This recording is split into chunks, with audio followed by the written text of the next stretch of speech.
Hey everyone, Evan Kirstel here on this fabulous Friday. We have an amazing discussion today about my new Apple augmented reality glasses. Really excited to be an early beta trial user. Tim Cook said, just kidding. Just kidding. We're going to talk about IT Expo and the IoT Evolution show coming up in Florida next month. And many of you know Rich Tarani. Many of you probably don't know Carl Ford. Carl, how long have we known each other? Maybe 20 years in the industry. At least. And so I'm super excited to dive into all things IoT. But before that, Rich, you're back. Introduce yourself to the viewers and talk about IT Expo if you would. Fantastic. Thanks so much, Evan. And thank you for watching, everyone. IT Expo is now a 40th iteration of a tech event that is probably one of the longest running tech events, non-association tech events under the same name, same ownership. The show was held twice a year. We consolidated to South Florida in February. The pandemic kind of threw off our plans for a couple of years. We were in June. But now we're back in February, the 14th through the 17th. And what distinguishes this event from all other events, in our opinion, is that we not only give decision makers, tech decision makers, what they need to know today, but also what they need to know tomorrow. And we do that by co-locating the show with something called a tech super show, which is, as some people have explained to me from exhibitors and attendees, they look at it as a mall, a super mall for business to business technology, from communications all the way out to cybersecurity. The audience consists of carriers, so communications carriers, to MSPs, which are your IT service providers, enterprise, all the way down to small to medium businesses. And I'm trying to think if I left anyone else out. Those are the main groups. Oh, and then the industry. We have a large group of industry attendees, which are developers within the industry, tech enthusiasts within the industry, evangelists within the industry. And then the topics are very wide ranging. Carl is going to talk about the umbrella where he is running, and it consists of the IoT brand, smart city, intelligent edge, etc. So I'm going to leave it to him, but we're thrilled to have you. Go to the show site now, itexpo.com, and you can register for all of the events under a single registration. And we'll be thrilled to see you February 14th through 17th. The exhibit hall is the 15th and the 16th. So take it away, Carl. Fantastic. Thanks, Rich. And Carl, before we jump into the IoT Evolution experience, introduce yourself. I believe you and Alexander Graham Bell were cousins. Is that right? No, I'm actually Back in the day? no, I'm actually distantly related to Abraham Lincoln in reality, but we'll ignore that. Are you really? Okay, that's a separate show. That's a But separate Carl, show. tell us But, about your background because you've been in this industry as long as I can remember, and that goes back a ways. and some of it I get credit for, and some of it I don't. So I was in this industry starting with basically being a bellhead working in the phone company. I graduated from working in the phone company to working on fiber optics opportunities, and from there I started doing this crazy stuff called voice over IP, and I was the evangelist in Etsy, which is the place where we get all the wireless standards now. That was for a $10 protocol that would have made $10 phones. We would have made it so that you would have had cheap VoIP phones all around the world. And we sat there, we made the ad, we pushed hard for the protocol at Etsy, and all of a sudden I watched a lot of large companies come and vote us down. We had been working on this for months with a small group. It looked like everybody was happy, and the next thing I knew, we were shut down, and we ended up with Megaco instead, which was the protocol there. But the bottom line is, I've been around the industry for voice over IP and for wireless now for over 40 years. I pretty much, I don't consider myself an industry expert, but I consider myself an industry watcher that has a great deal of fun talking to the right people and having good discussions that matter. To Rich's point, right? The thing you need to do with the show is to get a handle as to not necessarily what's going on right now, but what's coming, and how to make sure that you're not sitting there and basically putting yourself into a dead end, right? And in voice over IP, and it was, we're past that point now by and large. But in IoT, we're still at the point where you can basically make a big mistake at the beginning that makes it so it's hard to do an implementation properly, right? And the reality is, Yeah, we've seen fits and starts in IoT, but there are some amazing bright spots in terms of adoption and use cases, right? I mean, we've seen a few here in the health space. Obviously, smart homes on fire, not literally, thank goodness, but super exciting. 5G and IoT are, tied at the hip. Even right. through the crypto experience, we've seen blockchain emerge as a real technology.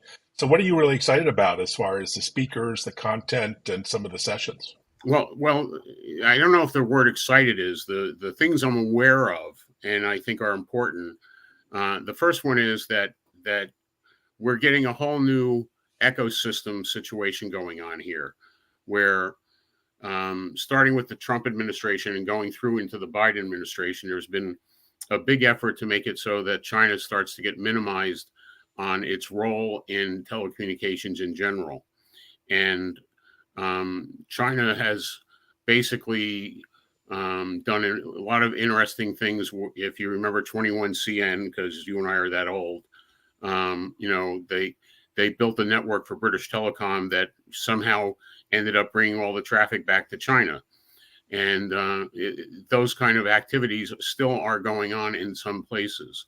So we're having a session with retired General Spalding and Eric Berger, who the former CTO of the FCC, and John Pelson, who wrote a book called Wireless Wars, where he's basically done a great job of showing the fact that China recognizes the fact that telecom is a strategic military asset that has to be dealt with.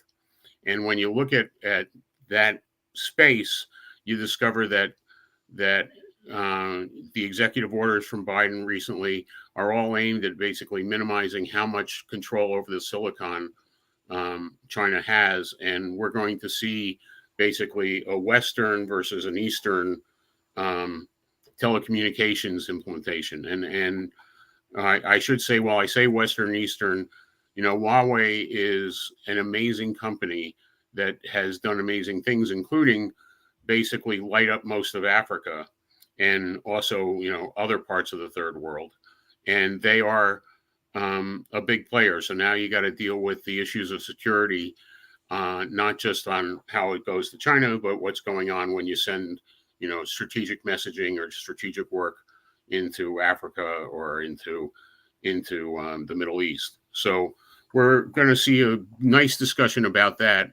And we are seeing that kind of change right now.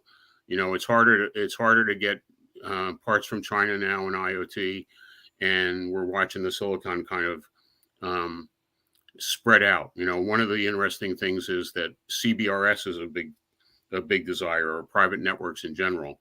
And we really should talk more about private networks, because CBRS, the citizens ban that the FCC opened up for people to do independent things, probably has got a lot of people looking at how to do with IoT solutions such as smart energy and smart pipelines and things like that. Oil and gas takes advantage of it a lot, and we do have some of the old WISPs, if you remember the term WISPs, the wireless internet service providers. Yeah, right. They're moving into this as well. So it's exciting what's going on. And then we've got the curveballs that are being happening. I don't know if you've covered what has happened with Ericsson's accelerator going over to Eris, but that is a tremendous change that basically takes Eris and makes them like the number 2 player in SIM management and communication, and particularly strong in automotive. And it's just a whole new positioning for them. And I'm hoping that we get them to come and give us, some strategy discussion as to what's happening. We're in negotiations right now about that. So stay tuned and, keep looking at the website. But independent of that, we've got just general changes going on in the space where we're going through a lot of I want to say new implementations. The motto we've got is that we're talking about scaling now, right? We've got a lot of companies who know what they're doing and a lot of people who know what to do. A lot of that has to do with the fact that the MSP part of the industry is starting to come over into the IoT side of the shop. So they're actually coming with some expertise and some knowledge about how to take advantage of the wireless platform better. So It's amazing how you guys, when I say you guys, IT Expo and the IoT Evolution experience, you really get people from across the whole ecosystem, right, Rich? I mean, it's not just vendors who will be there, but it's the integrators, consultants, the analysts, the media, people like me, and customers, right? I mean, that's what's so Influencers, beautiful major about it. influencers like you. Yeah, I thank you, Evan, for pointing that out. We're a different show than every other show out there, and I know every event likes to say it's different. We really have tried from the beginning to put together that ecosystem, and that is from distribution and installation, which is your MSPs. I mean, something like a third of the 8,000 or so people that'll be there are MSPs, which is like a couple thousand plus MSPs. We're going to have carriers, which sometimes also cross over as MSPs. So there's a lot of crossover. But carriers looking for technology to deploy in their networks, and then we have enterprise end users, and then again, there's that like the 10% is that the industry insider developer type kind of very influential, important person that every show really covets, and we're fortunate that we've got. The show started in 1999. We've had a long Wow. time to cultivate these amazing personalities that come from all over the world, as far as from China, strong contingent from Israel, of course, Canada, South America, Caribbean, Europe. It's funny. I may have mentioned this on one of the earlier videos we did. Other than Mexico and maybe a little bit in Asia, we're a little bit lighter in Mexico and Asia. This is a massively international event, and if we were a little bit farther west, we probably would do better. Geographically, it's just a little bit more difficult for those two areas. I'll take Florida anytime, particularly coming out of Boston. And Carl, you mentioned some great panels. That was really interesting. Can't wait to watch those. How can people participate? Are you still open for sponsors and speakers, obviously attendees, that, but that other partners? that we are at a good point where it would be nice to hear from certain companies and we're all ears. I just saw a note from Dave Rodriguez where a company was coming in late and had some great technology they wanted to talk about, and there's still time to get on to our schedule. Where there's a will, there's a way. The most amazing thing is to Rich's point about MSPs. I got to say, we're seeing a whole new layer of professional services coming back in, adding connectivity, right? For example, Telit. Telit has always been a hardware manufacturer, but now they're looking to be a full stack provider from an IoT perspective, which is very different than a full stack provider on software, right? It's not just the software, but the hardware integration as well and the connectivity. So they've kind of changed their business model to match that. And I think we're seeing that kind of stuff happen throughout the industry where, we've got a slide back at James Bremen Associates where we show the fact that professional services are at one end of the scale of, difficult things to do and they cost a lot. And then MSPs, you get the benefit of basically volume because of the fact that once they add the connectivity and the network expertise to it, it basically changes the model from being a one-time deal to something continual and continuing revenue, right? And that's where, what can I say? We're all heading towards an Amazon-like business model, right? We're no longer selling off individual things, but we're making it so that there's recurring revenues for people. So it's very cool how that's happening. And the thing is, IoT is such a, I'm going to tell a secret, lousy term, because of the fact that it hides the fact that it's everything from agriculture, precision farming to, we've got the marijuana folks who are doing lots of in building farming, right? We've got all these technologies going on, and we've got new technologies coming out too. We haven't really talked about LoRaWAN yet, but the reality of the dynamics of LoRaWAN is truly amazing, in the fact that cellular requires a lot of towers, a lot of cells, to be covered, to do the right coverage, particularly as we go into 5G.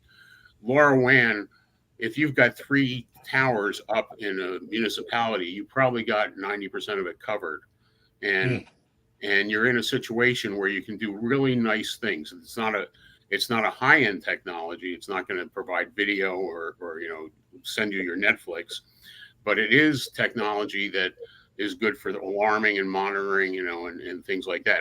I'm on the wrong side of a discussion with the LoRa Alliance right now, in the fact that they don't like to declare themselves doing mission critical stuff, but we've got companies coming who are actually monitoring the freezers and refrigeration of viruses, right? And also the New York City's evidence locker, where they've got the DNA evidence, that needs to be chilled. That's also being managed by a LoRa network, right? So those are mission critical things to me, right? I mean, you don't have to be high bandwidth to be mission critical, right? Exactly. Yeah, remember pagers back in the day? Doctors still connected on that network. But I'm really excited about the industrial IoT, this whole move to a fourth industrial revolution, as it's called. I mean, factories and supply chains, production lines are being reinvented, not just with IoT, but AI and machine learning. And it's a really exciting time, very practical use cases. I mean, the ROI on some of these applications is like weeks and months, the payback on any investment made. And the flexibility that it offers too, right? I mean, the reality is that in the factory or in the production line, we've increased the amount of bandwidth we required, so that we started using Ethernet all over the place. But Ethernet's a pain in the tuchus, right? When you're trying to move the building around, and we need to do this to make the production line work differently, right? And when you sit there and make it wireless, then all of a sudden the dynamics change, and the fact that you can sit there and kind of build your production lines that they have flexibility to change from one product to another fairly easily. So, we are seeing that adoption. The other place where we haven't talked well yet is smart building, and I just want to say that Ken Hosack used to be one of our best speakers from Cradlepoint, and he left Cradlepoint. Okay, and he left Cradlepoint to do what? He bought buildings that weren't smart, and basically has made them smart buildings. Wow. And the reason he's done that is because once you increase the capabilities of a building, once you do these improvements, the value of the building goes up incrementally. Wow. I want to say exponentially, but it's not quite that, but it's darn close. And the thing is, it goes for the 40 years of life expectancy of the building, right? It's not just for, today, it's for it also provides a better consumer experience for the residents. If it's an apartment building, providing service and safety, security systems, and, remote door unlock and all kind of things. So it's a kind of a virtuous circle, a lot of these technologies for consumers. And you brought in that 5G thing inadvertently there with the fixed wireless access now, right? Where, James Brem moved to Dallas, Texas, right?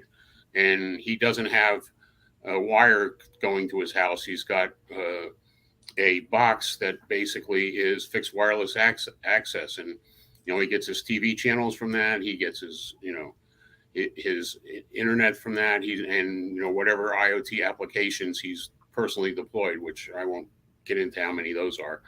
So the result is that you get into this strange, wonderful world of everything builds on itself. And to your point, Evan, about what the shows are like, it's that cross referencing that Rich has done such a good job, and his team has done a good job of making it so that people discover things that they didn't know were there for them to make a better business, right? If I talk to one company that's trying to repackage its product line, right, and sitting there and they're saying, are we really going to need to put 5G out there on our technology? And you sit there and say, well, the reality is that LoRaWAN's probably going to be more of the applications that you get from people, but I would make sure that I've got some 5G capabilities, right? So right. So basically, what you're saying, Carl, is that you're going to be confronted, just in general, you're confronted with a lot of decisions that you need to make to deploy solutions that are effective for today and tomorrow. And the best way to learn about what solutions you should deploy is to sign up for the conferences. And also, so what do you get at the conferences? You get education from the thought leaders and the people who know where the market's going, the analysts, etc. And you speak with them, you learn about where the market's going. Within those sessions and the networking events, you network, which is about a third of the experience of a show, and you see what other people are doing. And hopefully you'll find like-minded people or people that are deploying similar things to what you're doing. And then finally, you have an exhibit hall where you can purchase, you can find things to put on an RFP. So you're basically we're talking about the technology, but really more importantly, there's an amalgamation of all the tech you need under one roof to not only learn about where things are going, but also pick the products that are going to support you today and hopefully will support you in the future. And if you don't find like-minded people, Rich, then there's two questions to ask. One is it because you're that far off, or is it because they should be talking to you to get some investment dollars on something new and different? And, Well, it's fun. I'm going to be at the IoT Evolution Expo, obviously, but also you don't have to travel to Barcelona, Spain for Mobile World Congress to get all this insight and meet the vendor partners and the community. You can stay in North America. So I know the only MWC downside is the cheese in Barcelona is better. I gotta say, the Manchego in Barcelona is amazing, but other than that, I prefer Florida. I'd rather have the Florida orange juice and sun, ocean, and you know what? A $200 flight, not a $2,000 one. Yeah. You'll miss out on the paella, but I'm sure there's a great Spanish restaurant you'll be able to hit in Miami or in Fort Lauderdale. Awesome. But yeah, like you said, the we've got Hispanic people here, Rich. Say that again. Okay. We've got Hispanic people here. They know how to cook. Oh, in Florida, yeah, that's a good point. Well, I'm in Connecticut right now. I tend to forget, but yeah, you'll have some good Latin cuisine down there. So there's. But speaking of which, there is a lot of socialization. It's a very social event. Lots of cocktail parties. Any get-togethers, gatherings, or evenings? Yeah, there's a Thursday night party. The exhibit hall is Wednesday, Thursday, and Thursday night's a big party. Make sure that if you're coming down or if you're coming to the show, be there for that Thursday event. Bring your badge. I generally remember that we always ask for badges, so make sure you've got that with you. And there's probably a sign up online if you want to bring guests, and come early because sometimes there's a waiting list because it's really popular. And then that's the show party, but. Typically, Evan, I'd say there are 30 or 40 events, maybe 50 events that I know of just from LinkedIn that are around IT Expo, because I just see the pictures, right? There are boat trips that exhibitors will take people on, sponsors will take people on. There are networking events for reseller partners, for customer partners. So, yeah, there's a lot of networking that takes place at these events. So it's not just the education you're going to get at the event, but you're going to get, there's a lot of ancillary things to do. Obviously, we encourage you to stay in the exhibit hall as much as you can to see what's happening and come to all of our networking events. But in addition, there are choices for you if you have an affinity to work with a certain distributor. Well, distributors are going to have events there, and I'm sure you can partake in those, and et cetera. I love it. Well, gentlemen, I will see you there. We're super excited for the event, and you get to meet Carl, the legend, and chat to him about technology that died 30 years ago and technology that's alive today. Just kidding, Carl. But thanks so much. everyone for watching. You mean I'm And one last thing. IMAX while we're here? Plug your conference, Evan. We're going to have an awesome. I nearly forgot. I have my own session around B2B social media marketing. It's on the IT Expo site, and you can learn from me, one of the most terrible teachers ever in the history of teaching. But I have a few tips and tricks and things I'll be able to share if you're into this whole live streaming, social, digital world as I am. So I'll see you there. I'm just going to say that every tech company can benefit from spending time with Evan, and it's a very economical way to get best practices of the social media. That's right. You just have to buy me a drink, basically, and you get it all. It's just unbelievably cheap. And Carl, one last thing from you. You always have a last word. So I don't know. Go ahead, sir. I'm sitting here saying I got to go to Evan's event. I've got 20,000 people on LinkedIn that I don't bother at all normally.